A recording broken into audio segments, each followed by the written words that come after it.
Hello, collective! Gawa tayo ng love reading. Person on your mind. Check natin anong energy ng person on your mind.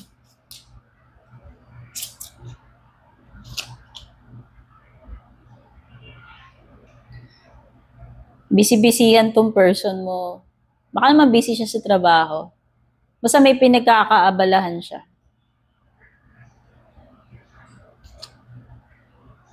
Pwedeng Leo. May Leo energy. Pwede rin may Aries. Baka boss to. O, ayan. Oo, to specific. Kung boss tong person mo, busy siya ngayon. Busy.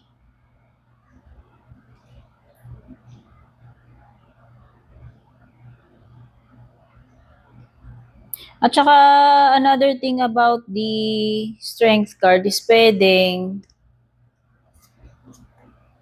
nag-hold back tong person mo. May mga bagay siya siguro hindi sinasabi or hindi niya pinapakita masyado yung emotions niya. Meron something na tinatry niyang i-manage mag-isa na hindi ka na niya siguro abalahin pa, hindi na niya siguro sinasabi pa sa'yo. Okay? And sa tingin ko, kaya naman niya. Oo, parang nafe-feel ko kasi, kung meron man siyang problema or kung naman iniinda nito, kung may mga emotions siya, certain emotions, kinikip niya yung sa sarili niya eh. Kasi iniisip niya, hanggat kaya niya, hindi na lang din niya siguro sasabihin sa'yo or hindi ka na lang niya siguro aabalahin or poproblemahin pa. Pero nakikita ko dito, very busy siya. Or pwedeng may mga responsibilities tong person mo. Ano ba to? Siya ba inaasahan ng pamilya nila? Ewan ko. Or kung asawa mo yan, padre de pamilya siya, baka ganun.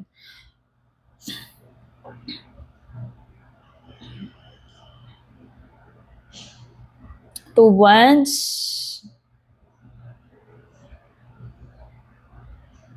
Nafe-feel ko dito sa Two Wands is pwedeng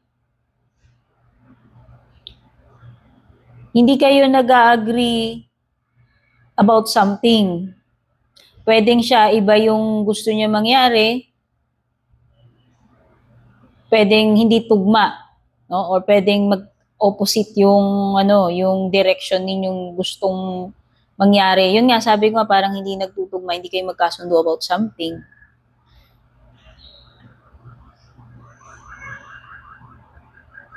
Meron something dito na nag-hesitate siya kung itutuloy pa ba niya tong plano niya.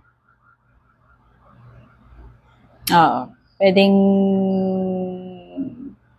Pwedeng yung isa yun sa pinag-iisipan niya, kino-contemplate niya, no? Oo, kasi ito yung person na very very important para sa kanya yung career niya or yung status niya right now. Sa tingin ko pinaghirapan niya to and may mga ambitions pa kasi siya may mga gusto pa siyang ma-achieve sa sarili niya rin eh. Or may mga bagay din siyang gusto ma-prove sa sarili niya. And this person is very practical, I think. Very independent din siya. Kaya nga sabi ko nga kanino, meron mga bagay dito na hanggat kaya niyang i-manage, hindi ka na niya aabalahin pa pagdating dun sa mga bagay na yun. Okay? Oops. Mukhang responsible enough naman itong person na to. O kung asawa mo man yan o jowa mo.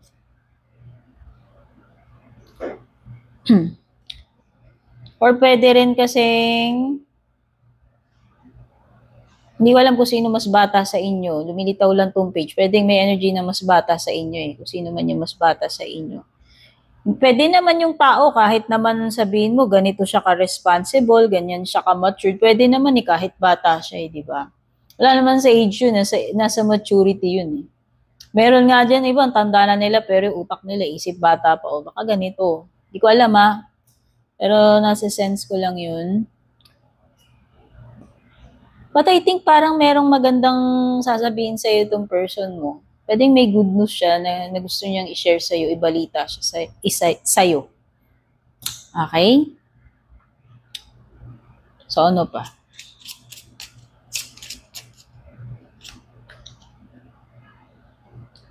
Ay, ang ganda. Mukhang mabibigyan ng big break itong person mo. Baka may surprise siya sa'yo kasi ito parang surprise to something exciting like good news. Baka hindi niya sinasabi sa'yo. Maaaring nakapag-sacrifice ng maraming time, pagiging busy at work. Baka nagtampo ka na kasi baka wala na siya masyadong oras, busy-busy yan. Diba sabi ko nga sa'yo, nag-busy-busyhan yan. Pero may magandang balita siya sa'yo eh. And feeling ko may kinalaman niya sa achievement niya. Hindi pa niya sinasabi, parang hino-hold niya until yung moment na susurpresahin ka niya, siguro baka, yun yung napipil ko. Positive naman kasi yung napipil ko.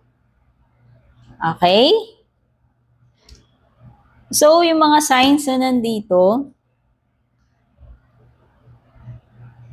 pwedeng may strong energy ni, Emperor is Aries. Tapos si Strength card is Leo. Pwedeng meron kanya sa chart mo o yung person mo. Meron din namang page dito, Wands could be a younger fire sign.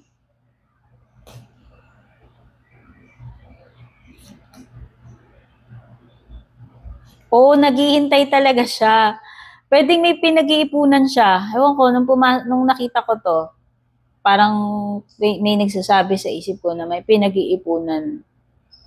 Baka yun yung future ninyo. Kaya kung halimbawa, engaged na kayo, mag-jowa, hindi pa kayo nakakasal, or kahit mag-asawa na kayo, meron siyang nakita ko kung gaano siya ka-hardworking. And siguro yung ginagawa niya yun, hindi dahil makasarili siya para sa sarili lang niya.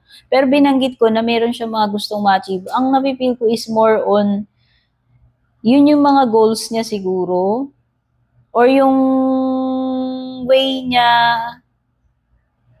niya ng pag-i-express ng pagmamahal niya. Kasi iba-iba naman ng mga tao kung paano mag-express ng pagmamahal, importansya. So, pwedeng sa kanya yun. Ganun siya siguro. Siguro iniisip niya na rin yung pang long term and at the same time sa growth din niya and future ninyo.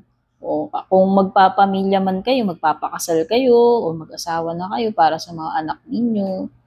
Maganda naman ang intentions nitong person na to. Oo. Nakikita ko lang na naging very busy siya. Sa bottom ng deck mo, you have the 8 of Wands. Siguro naging very busy lang talaga siya. Naging sub-sub siya sa trabaho niya. Pero meron siyang magandang balita para sa'yo eh.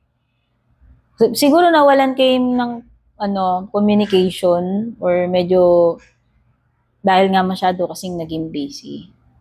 Okay, so yan yung mga na-pick up ko para sa inyo collective. Kung napadpad kayo bago kayo dito, don't forget to subscribe, follow. Kung matagal na kayo, maraming salamat. Grateful po sa lahat ng suporta ninyo pagsubaybay. Private readings, PM nyo lang ako. No, limited slots ako ngayong December. The rest, January na siguro. Right now, nasa ospital pa kami nakakauwi. Ayan, thank you rin pala dun sa mga generous star senders natin at saka yung mga mababait na nag-avail ng subscription. God bless you all. Babush!